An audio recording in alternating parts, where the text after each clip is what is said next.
Hello everyone, welcome back to our YouTube channel survival of the fittest. कैसे हैं आप सब लोग? I hope you all are doing great और मैं भी एकदम बढ़िया हूँ। से अपना सेशन रिज्यूम करते हैं, जिसमें 85 क्वेश्चन हम ऑलरेडी डिस्कस कर चुके हैं। राजस्थान पब्लिक सर्विस कमीशन, जिसका असिस्टेंट प्रोफेसर का जोलॉजी का पेपर हम डिस्कस कर रहे हैं, जिसमें टोटल 150 क्वेश्चन है, जिसमें से 85 हम क्वेश्चन हम ऑलरेडी डिस्कस कर चुके हैं। तो अभी स्टार्ट करते हैं नेक्स्ट क्वेश्चन से। Which year the Gangetic dolphin was declared as national aquatic animal of India?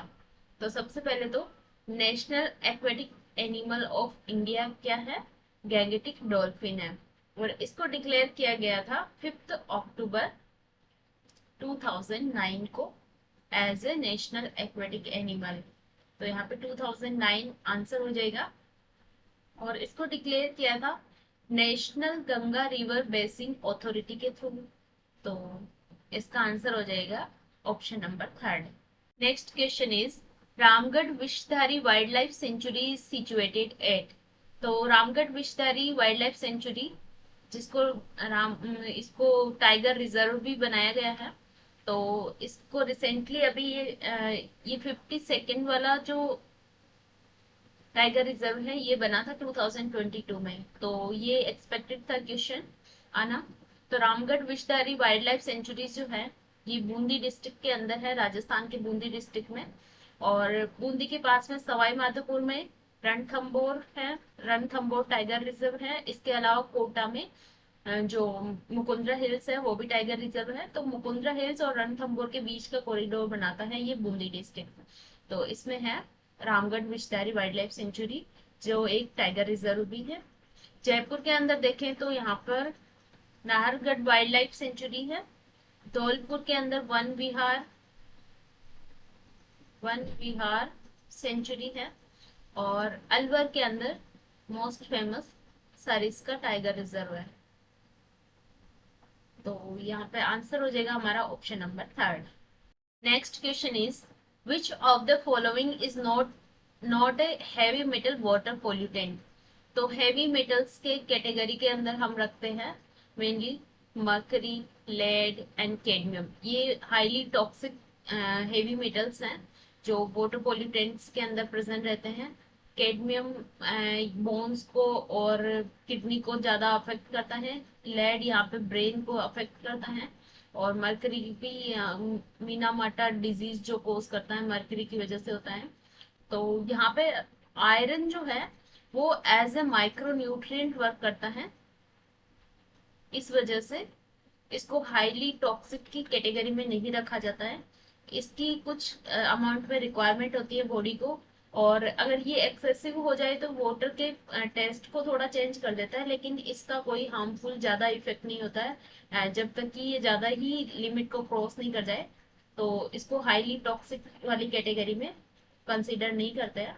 तो ऑप्शन नंबर फोर्थ यहाँ पर नोट है पूछा है, तो यहाँ पे फोर्थ ऑप्शन नहीं है। तो आंसर हो जाएगा option number fourth. Next question is summation P I log P I shows. तो ये स्पीशीज डाइवर्सिटी से रिलेटेड एक फॉर्मूला दे रखा है जो क्या डिनोट करता है यहाँ पे पूछा है। तो index of dominance of species नहीं, ये डोमिनेंस को डिनोट नहीं करता है। डोमिनेंस के लिए यूजुअली हम जो फॉर्मूला यूज करते हैं वो होता है समेशन पी आई स्क्वायर। तो ये नहीं होगा। Next is index of similarities between two sample species. ये भी नहीं होगा, इसमें सिमिलरिटी को नहीं दिखाता है ये सैंपल्स, टू सैंपल्स के बीच में। इवननेस इंडेक्स ये भी नहीं होगा। इवननेस इंडेक्स इसमें शेनॉन इंडेक्स का यूज करता है, लेकिन इसका डायरेक्ट यूज नहीं होगा। और Shannon index of general diversity, इसके लिए ये मेनली ये फॉर्मूला होता है। तो इसमें डायरेक्टली ये फॉर्मूला याद रखना है, summation P I log P I. तो इसमें जो पी है वो डिनोट करता है रिलेटिव अबंडेंस को, प्रोपोर्शन ऑफ रिलेटिव अबंडेंस। और आई यहाँ पे स्पीशीज के नंबर को डिनोट करती है। तो इस तरह से शेनॉन इंडेक्स कैलकुलेट किया जाता है। तो ऑप्शन नंबर फोर्थ यहाँ पे करेक्ट हो जाएगा। Next question is what define a Meta population in fragmented landscape. तो मेटा पॉपुलेशन क्या होता है? ऐसी पॉपुलेशन जो स्मॉल पैचेस के अंदर रहती है और एक दूसरे से इंटरकनेक्टेड रहती है थ्रू माइग्रेशन, इमिग्रेशन और एमिग्रेशन। मेटा पॉपुलेशन का कॉन्सेप्ट हम पढ़ते हैं, नेट के एग्जाम में भी हम अच्छे से इसको रीड करते हैं कि किस तरह से extension, immigration, emigration Meta population को अफेक्ट करता है। तो इसमें ऑप्शंस देखें तो a single large population occupy various patches. Single large population नहीं होता है, इसमें सब पॉपुलेशन होती है, स्मॉल पॉपुलेशन होती है।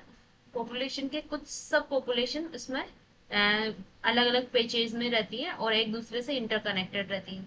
Several independent populations in different पेचेज that mutually affect one another. Yes, ये करेक्ट हो सकता है क्योंकि सॉरी अभी लाइट चली गई है, तो इस क्वेश्चन को तो डिस्कस कर लेते हैं। Several independent population in different patches that mutually affect one another, ये करेक्ट होना चाहिए। A series of small population without any interconnection, यहाँ पे इंटरकनेक्शन होता है उनके अंदर, तो ये रॉन्ग हो जाएगा। A disperse population with no exchange between patches, exchange भी होता है इसमें, इंटरकनेक्शन होते हैं, तो इस वजह से ऑप्शन नंबर सेकंड यहाँ पर करेक्ट हो जाएगा। तो आई होप ये इन्फॉर्मेशन आपके लिए आपको पसंद आई होगी। इकोलॉजी से कितने सारे क्वेश्चंस आए हैं आप देख सकते हैं। इसके अलावा आप मुझे टेलीग्राम पे, इंस्टाग्राम पे और अदर यूट्यूब चैनल पर भी फॉलो कर सकते हैं। मैं इनका लिंक आपको लिंक या यहाँ पे नेम डिस्प्ले कर दूंगी। तो आई होप ये इन्फॉर्मेशन आपके लिए हेल्पफुल रही होगी। तो अगर आपको इन्फॉर्मेशन पसंद आई है तो वीडियो को लाइक ज़रूर करें और अपने फ्रेंड्स के साथ भी शेयर करें। मिलते हैं नेक्स्ट वीडियो में, till then take care, bye bye.